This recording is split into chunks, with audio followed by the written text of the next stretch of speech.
బులెటిన్లో ముందుగా headlines. Saifabad police headquarters లో మీడియాతో మాట్లాడుతున్న బీఆర్ఎస్ నాయకులు.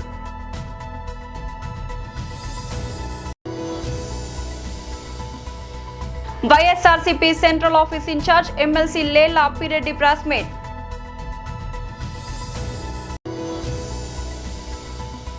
నమీబియా బౌలర్లపై టీమిండియా కెప్టెన్ సూర్యకుమార్ యాదవ్ ప్రశంసలు.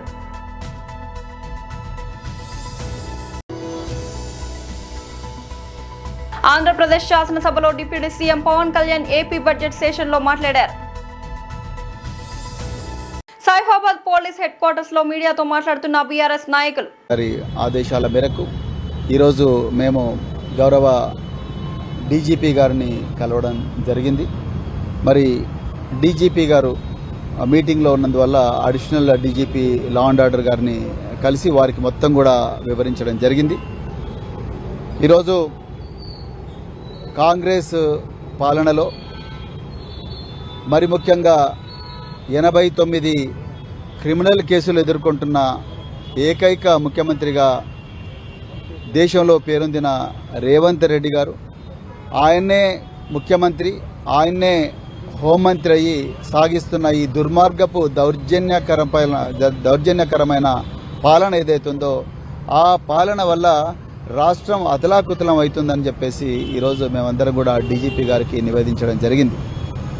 మరి ముఖ్యంగా ఈ మున్సిపల్ ఎన్నికల సందర్భంగా నిన్న మిర్యాలగూడ పట్టణంలో బీఆర్ఎస్ కార్యకర్తల మీద, నాయకుల మీద చాలా ఘోరమైన దాడి జరిగింది. ఇలా మా కార్యకర్తలు దాడికి గురైన వాళ్ళు ఇలా ప్రాణాలతో చెలగాటమవుతూ ఉన్నారు. వాళ్ళ మీద కేసులు బుక్ చేయాలి, వాళ్ళందరినీ నిందితులను అరెస్ట్ చేయాలని చెప్పేసి డిమాండ్ చేయడం జరిగింది. అదేవిధంగా రేపు జరగబోయే కౌంటింగ్ దృష్ట్యా మరి బీఆర్ఎస్ కార్పొరేటర్ ఎవరైతే ఉన్నారో ఆ కార్పొరేటర్లందరి మీద, కౌన్సిలర్లందరి మీద కూడా కాంగ్రెస్ నాయకులు పెద్ద ఎత్తున కూడా దాడి చేసి వాళ్ళందరినీ కూడా కిడ్నాప్ చేసే ప్రయత్నాలు ఇప్పటి నుంచే మొదలుపెట్టారు అని చెప్పేసి మరి వాళ్ళకు కూడా ప్రొటెక్షన్ ఇవ్వాలి అని చెప్పేసి కూడా మేము ఈరోజు మరి డీజీపీ గారి కార్యాలయాన్ని మరి నివేదించడం జరిగింది. వారు కూడా అన్ని జాగ్రత్తలు తీసుకుంటామని మాకు చెప్పడం జరిగింది. కానీ ఈరోజు ఒక మాజీ పోలీస్ అధికారిగానే కాకుండా మరి ఒక బీఆర్ఎస్ పార్టీ నాయకుడిగా, తెలంగాణ పౌరుడిగా పోలీసు శాఖతో ఉన్న అనుబంధం మరి మూలంగా నేను ఈరోజు చాలా బాధపడుతున్నా. నాతో పాటు యావత్తు తెలంగాణ సమాజం కూడా బాధపడతా ఉన్నది. నిన్న కాంగ్రెస్ నాయకుడు టీపీసీసీ వర్కింగ్ ప్రెసిడెంట్ జగ్గారెడ్డి గారు బహిరంగంగా పోలీస్ అధికారులను ఘోరంగా అవమానించినందుకు. మరి నిన్న జరిగిన సంఘటన పూర్వాపరాల గురించి కొంత చెప్పాల్సిన అవసరం ఉన్నది. మరి నిన్న జంగారెడ్డి గారు ఎవరినైతే దుర్భాషలాడినరో, గాండు అని ఘోరంగా తిట్టిండో ఆ పోలీస్ ఆఫీసర్ మామూలు పోలీస్ ఆఫీసర్ కాదు. ఆ శివకుమార్ యాదవ్ అనే పోలీస్ ఆఫీసర్ 2009వ సంవత్సరంలో ఉగ్రవాదులు, అది మరి ముఖ్యంగా under world dance, mafia dance ఎవరైతే ఉన్నారో ఆ మాఫియా డాన్స్ హైదరాబాద్ నగరంలో తిరుగుతూ ఉంటే వాళ్ళు పోలీసుల మీద దాడి చేస్తే ఎదురుగా కాల్పులు జరిపి ఈ రాష్ట్ర ప్రతిష్టను పెంచిన ఒక మంచి ఆఫీసర్ శివకుమార్ యాదవ్. ఆయనకు భారత రాష్ట్రపతి గ్యాలంటరీ మెడల్ ఇచ్చారు.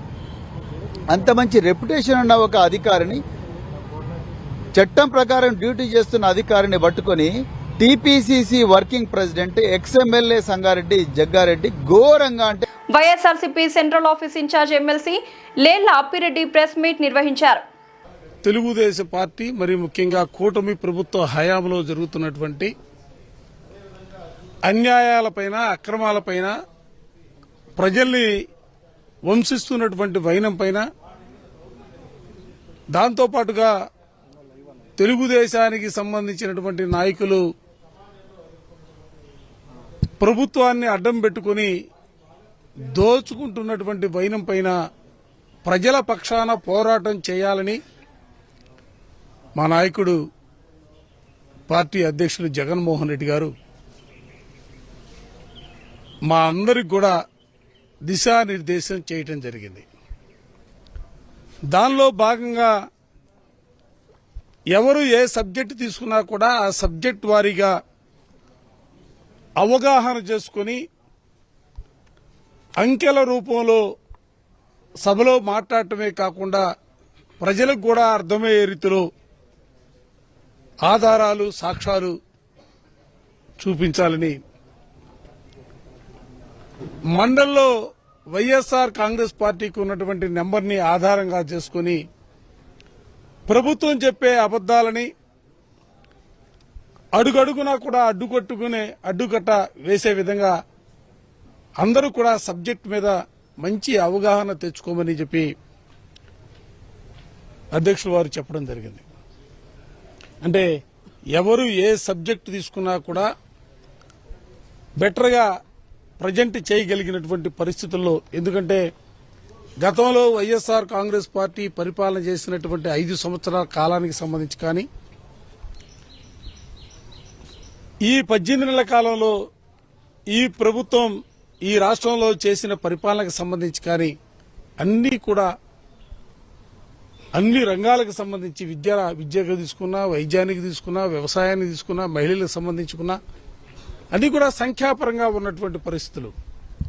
వాటన్నిటిని కూడా శాసన మండలి వేదికగా ప్రజలకు అర్థమయ్యే రీతిలో ప్రస్ఫుటంగా మాట్లాడాలని చెప్పి దిశని నిర్దేశించడం జరిగింది. ఈ మధ్యకాలంలో చూసాం, ఈ రాష్ట్రంలో ఎవరైతే ఈ ప్రభుత్వాన్ని ప్రశ్నిస్తా ఉన్నారో ప్రశ్నిస్తున్నటువంటి ప్రతి గొంతును కూడా నొక్కడానికి చేస్తున్నటువంటి ప్రయత్నాలు,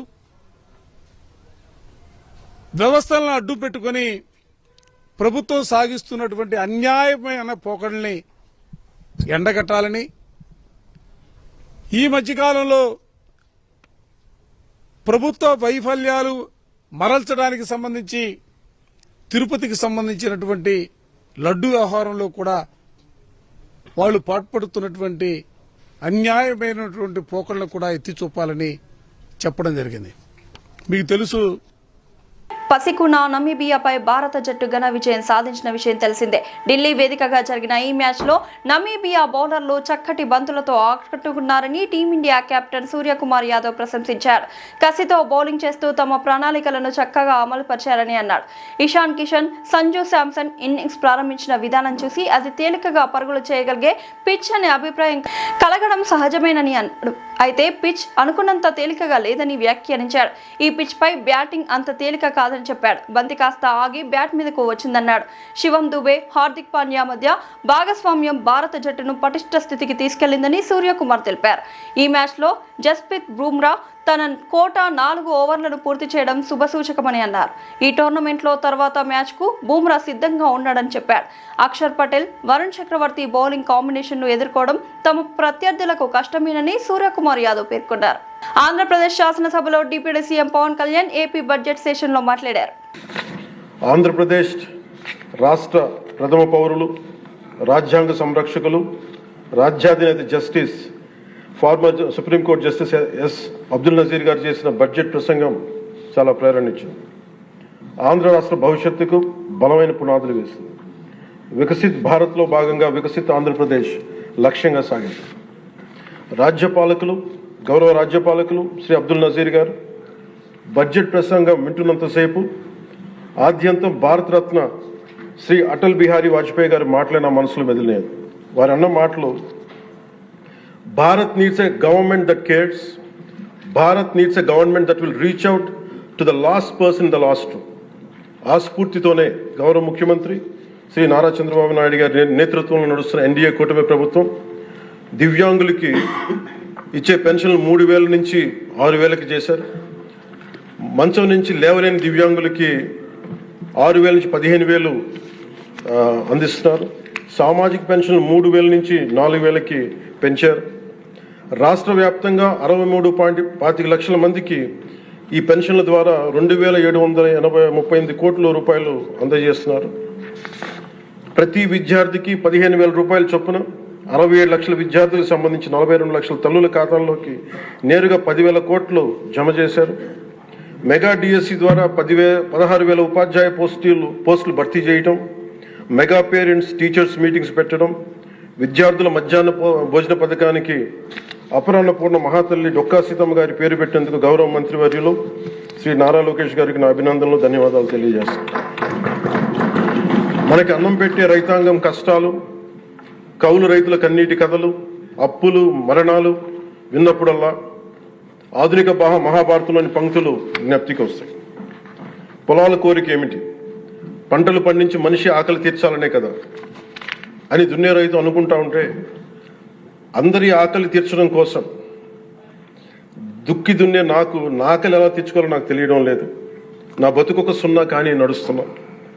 చెట్టుగా ఉంటే ఏడాదికి ఒక వసంతమన్నా దక్కేది, కానీ మనిషిని అన్ని వసంతాలు కోల్పోయానని రైతు బాధపడతా ఉంటే, అలాంటి అన్నం పెట్టే రైతాంగాన్ని గత ప్రభుత్వం రైతుల నుంచి కొనుగోలు చేసిన ధాన్యానికి 1674 కోట్లు చెల్లించకపోతే, గౌరవ ముఖ్యమంత్రి శ్రీ నారా చంద్రబాబు నాయుడు గారి నాయకత్వంలోని ఈ ఎన్డీఏ కూటమి ప్రభుత్వం వచ్చిన వెంటనే 1674 కోట్ల బకాయిలు చెల్లించింది అధ్యక్ష. అది కాకుండా అది పే చేసిన తర్వాత దాని తర్వాత 10,650 కోట్లు 7.37 లక్షల రైతాంగానికి 24 గంటల్లోనే 10,650 కోట్లు వారి ఖాతాల్లో జమ చేయడం జరిగింది. ఇంకొక 53,000 మంది పైగా రైతులకి 48 గంటల్లో సుమారు 1,000 కోట్లు చెల్లించడం. విజయవాడ కృష్ణా యూనివర్సిటీ ఆధ్వర్యంలో జాతీయ స్థాయి మహిళా నెట్ బాల్ పోటీలు నిర్వహిస్తున్నాం. మొత్తం 88 టీం నెట్ బాల్ పోటీల్లో పాల్గొంటున్నాయి. క్రీడాకారులకు, కోచ్, రిఫరీలకు క్రీడా ప్రాంగణానికి దగ్గరలో బస ఏర్పాటు చేశాం. ఇప్పటికే 20 టీమ్స్ నగరానికి చేరుకున్నాయి. 5 రోజుల పాటు నెట్ బాల్ పోటీలు సాగనున్నాయి. ఇప్పటికే 14 సార్లు క్రీడా పోటీలు నిర్వహించిన అనుభవం కృష్ణా యూనివర్సిటీకి ఉంది. స్పోర్ట్ ఇన్సెంటివ్ మార్క్స్ క్రీడాకారుల ఉన్నతికి తోడ్పడతాయి. Journalism persons. So this is related to Krishna University All India Inter-University Netball Women Tournament 25-26.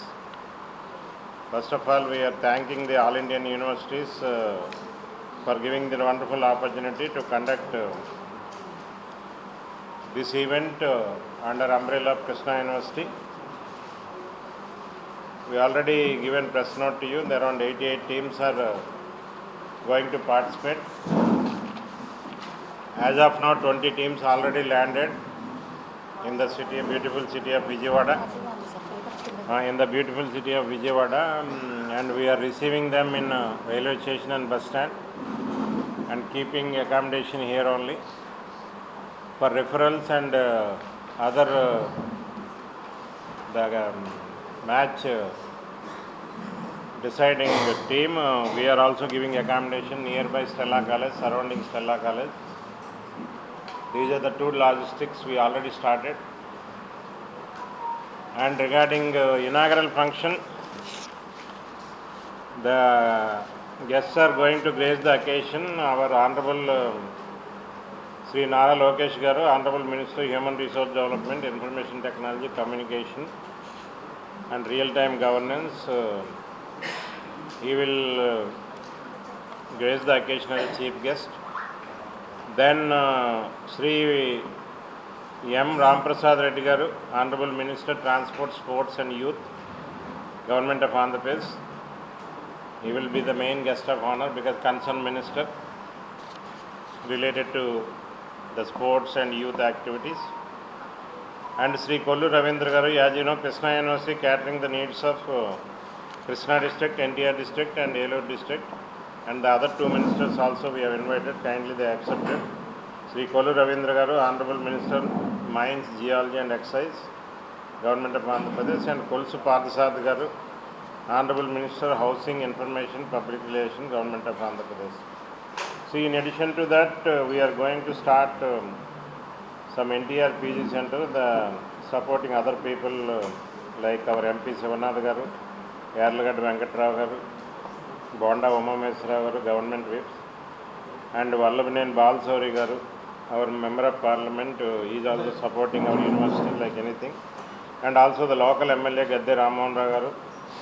See, these are from the political side, the participates in the event as a guest of honor. Then distinguished guests, our AFC Chairman Madhumurthy Garu, as also the Chancellor of the IIITs, and Sri Kon Sasidhar Garu IAS, Honorable Secretary to Government Higher Education Department. Both are going to participate as a distinguished guest.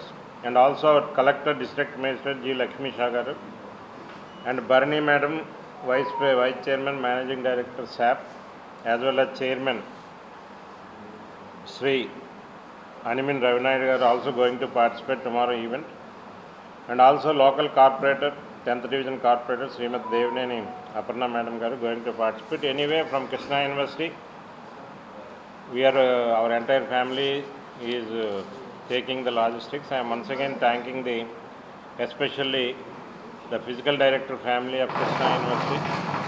See, they are taking all the logistics right from since applying this particular event. As you know, the journey started. We applied 2 events. One is Kabaddi and another is netball. But central government, in the form of AAU, it is allotted as a netball women tournament. But our team is Kabaddi very strong. That's why this year we have concentrated Kabaddi to win All India. But they have not given, only netball is allotted to us. That is where the journey started.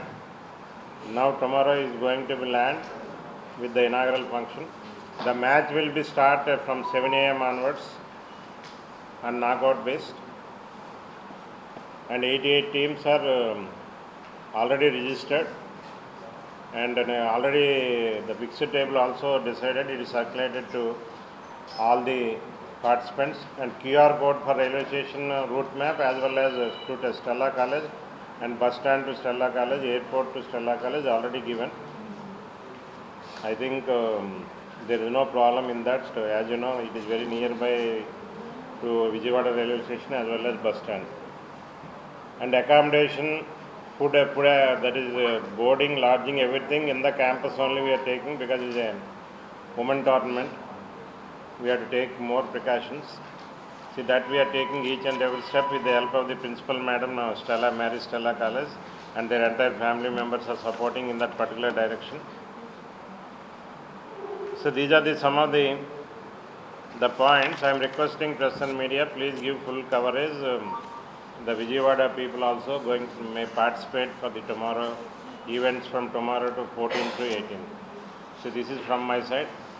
Now I am requesting our Rector Garu as well as our Principal Stella College Madam and PDs and Sports Board Secretary, if any point I missed, can address or add any other information. Then we will interact with you for our questions. Congress party గిరిజనులకు చేసింది ఏమీ లేదని Osmania university పూర్వ విద్యార్థి బాలు నాయక్ అన్నారు.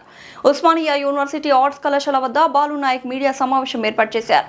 ఈ సందర్భంగా బాలు నాయక్ మాట్లాడుతూ, నాగార్జున సాగర్ లో రెడ్డిల రాజ్యం నడుస్తుందని, 80% ఉన్న గిరిజనులకు అన్యాయం జరుగుతుందని మండిపడ్డారు. తెలంగాణ రాష్ట్రంలో జాతీయ పార్టీలను చెప్పుకుంటున్న కాంగ్రెస్, బీజేపీ, బీఆర్ఎస్ గిరిజనులను ఆర్థికంగా, రాజకీయంగా చెప్పుకోదగ్గ చేసింది ఏమీ లేదని ఎద్దేవా చేశారు. కల్వకుంట్ల కవిత పిలుపు మేరకు తెలంగాణ జాగృతిలో ఫిబ్రవరి 15న చంపాపేట్ గ్రీన్ పార్క్ నుండి బంజారాహిల్స్ తెలంగాణ జాగృతి కార్యాలయంకు భారీ ఎత్తున వెళ్లి కల్వకుంట్ల కవిత సమక్షంలో తెలంగాణ జాగృతిలో చేరనున్నట్టు తెలిపారు. నన్ను గుర్తించి తెలంగాణ జాగృతిలోకి ఆహ్వానించడం చాలా సంతోషకరమని కవితకు ధన్యవాదాలు తెలియజేశారు. అందరికీ నమస్కారం. నా పేరు బణావత్ బాలునాయక్. నేను ఉస్మానియా యూనివర్సిటీ పూర్వ విద్యార్థిని. నేను గత సంవత్సరం గత ఎలక్షన్లో ఇండిపెండెంట్గా పోటీ చేయడం జరిగింది నాగార్జున సాగర్ నుంచి. అక్కడ దాదాపుగా మా గిరిజనులు 80% పైగానే ఉన్నారు. అక్కడ మొత్తం రెడ్డి పరిపాలన నడుస్తుంది. కాబట్టి నా యొక్క ఉద్దేశం ఏమిటంటే, కవితక్క పిలుపు మేరకు నేను కవితక్క జాగృతి పార్టీలో చేరబోతున్నాను. రేపు 15వ తారీఖు ఫిబ్రవరి ఆదివారం నాడు ఉదయం 9 గంటల నుండి గ్రీన్ పార్క్ కాలనీ నుండి బంజారాహిల్స్కి భారీ ఎత్తున దాదాపుగా ఒక 500 మంది నుండి మేము ర్యాలీ తీయబోతున్నాము. కాబట్టి మేధావులు, గిరిజన సంఘాలు, ప్రజా సంఘాలు, ప్రతి ఒక్కరు, కార్యకర్తలు, మన జాగృతి కార్యకర్తలు అందరు రావాల్సిందిగా ఈ యొక్క విజయాన్ని మనస్ఫూర్తిగా మేము కోరుకుంటున్నాం. ఈరోజు మా యొక్క సంత్ సేవాలాల్ యొక్క భోగ్ భండారి కార్యక్రమం కూడా అక్కడనే జరుపుకుంటున్నాము. అదేవిధంగా మన మహాశివరాత్రి కూడా ఉంది. కాబట్టి అదే రోజు నేను పార్టీలో చేరబోతున్నాను. నాకు చాలా సంతోషంగా ఉంది. కవితక్క నన్ను ఒక గిరిజన విద్యార్థి అని చెప్పేసి నన్ను గుర్తించి ఆమె పార్టీలోకి ఆహ్వానిస్తుంది. కాబట్టి చాలా రుణపడి ఉంటాను అక్కకి అని చెప్పేసి మనస్ఫూర్తిగా నేను కోరుకుంటున్నాను అక్కకి. బాలాపూర్ 62వ డివిజన్ పరిధిలోని వెంకటాపూర్ కొత్తపేట్ ఇరు గ్రామాల సరిహద్దుల్లో గల అతి పురాతనమైన శ్రీ ప్రసన్నాంజనేయ స్వామి దేవస్థానం సన్నిధిలో శ్రీ భ్రమరాంబిక మల్లికార్జున స్వామి మొదటి వార్షికోత్సవ కార్యక్రమం ఘనంగా నిర్వహించారు. ఈ కార్యక్రమానికి ముఖ్య అతిథిగా మాజీ మంత్రి మహేశ్వరం ఎమ్మెల్యే సవితా ఇంద్రారెడ్డి హాజరయ్యారు. శ్రీ ప్రసన్నాంజనేయ స్వామి దేవస్థానం ఆలయ కమిటీ చైర్మన్ సిల్వేరి సాంబశివ ఆధ్వర్యంలో నిర్వహించిన ఈ వార్షికోత్సవ సందర్భంగా రాజశ్యామల సహిత మహాచండీ హోమం, శ్రీ భ్రమరాంబిక మల్లికార్జున స్వామి వారి కళ్యాణ మహోత్సవం, అలాగే భారీ అన్నప్రసాద వితరణ జరిగింది. భారీ అన్నదాన కార్యక్రమం నిర్వహించారు. ఈ సందర్భంగా ఎమ్మెల్యే సబితా ఇంద్రారెడ్డి ఆలయంలో ప్రత్యేక పూజల కార్యక్రమంలో పాల్గొని నిర్వాహకులకు అభినందనలు తెలిపారు. భక్తులందరికీ శ్రీ భ్రమరాంబిక మల్లికార్జున స్వామి వారి ఆశీస్సులు ఎల్లవేళలా ఉండాలని హృదయపూర్వకంగా ప్రార్థించారు.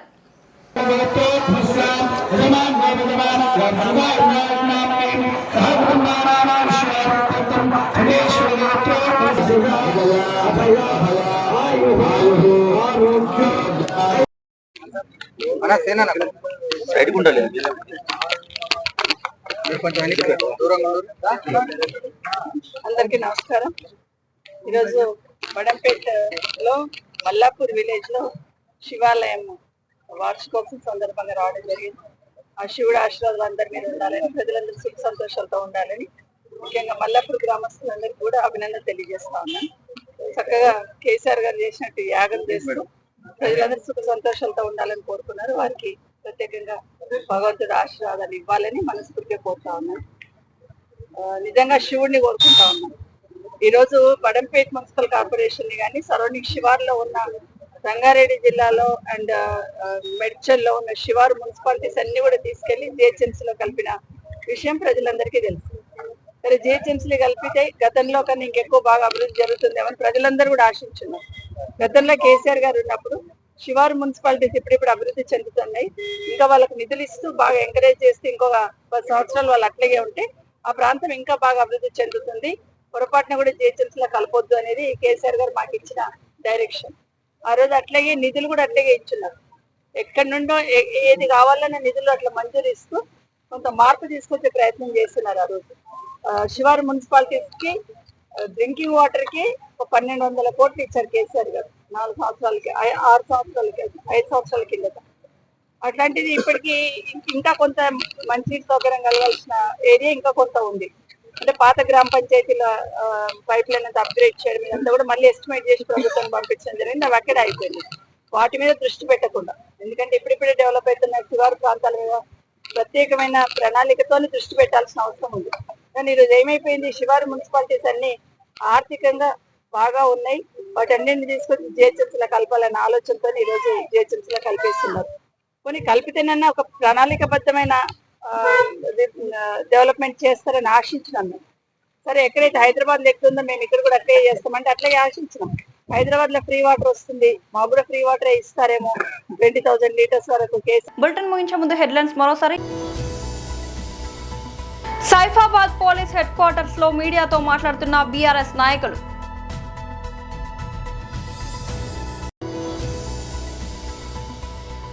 YSRCP central office incharge MLC Lella Appireddy press meet.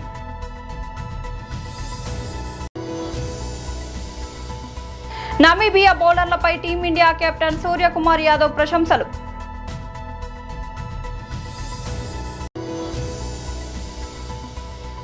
Andhra Pradesh శాసనసభలో deputy CM Pawan Kalyan AP budget session లో మాట్లాడారు.